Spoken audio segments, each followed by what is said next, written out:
There was a teacher in Japan, a Zen teacher named Bankei, who his primary teaching was what he called the unborn.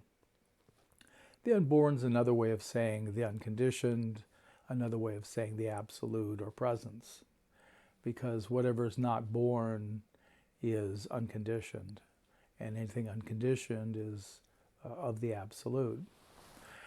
And so he had really quite magnificent teaching. There's a couple of books in English on his teaching, and the teaching was very sound, and he was clearly quite realized and functioning. The absolute was functioning through him quite clearly.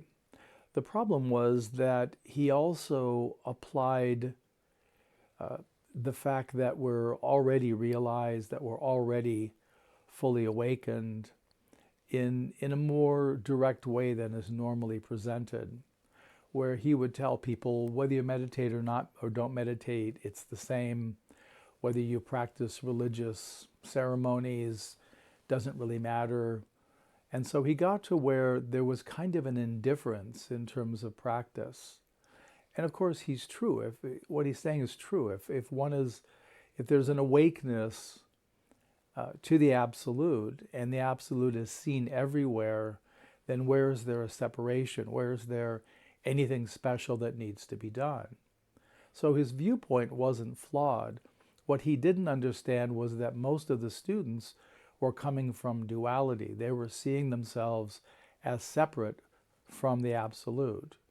And so in that case, there needs to be practices that one can do to where one orients more and more to the unity that is always here. But we've got to put down the belief and the conceptual conviction in separation, in division.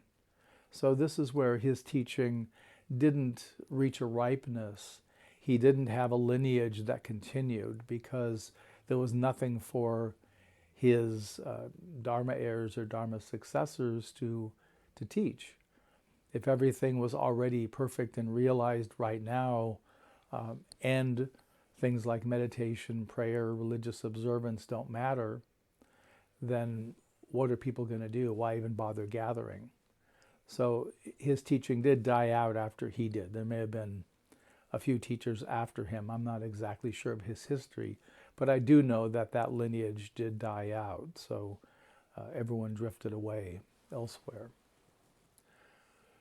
So as part of our functioning as humans, we take this unity we know from the dual unity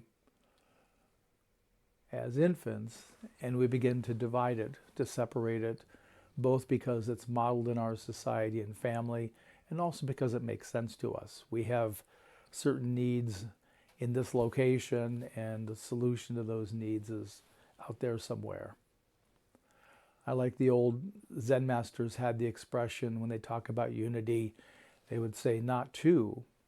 And of course, that takes away the duality. And then people, if you say to someone not two, then typically their response is one.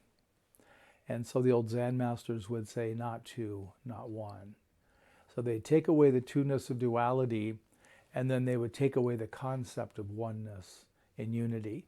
And then there's an opportunity for the student to be resting in actual unity, non-duality, non-separation.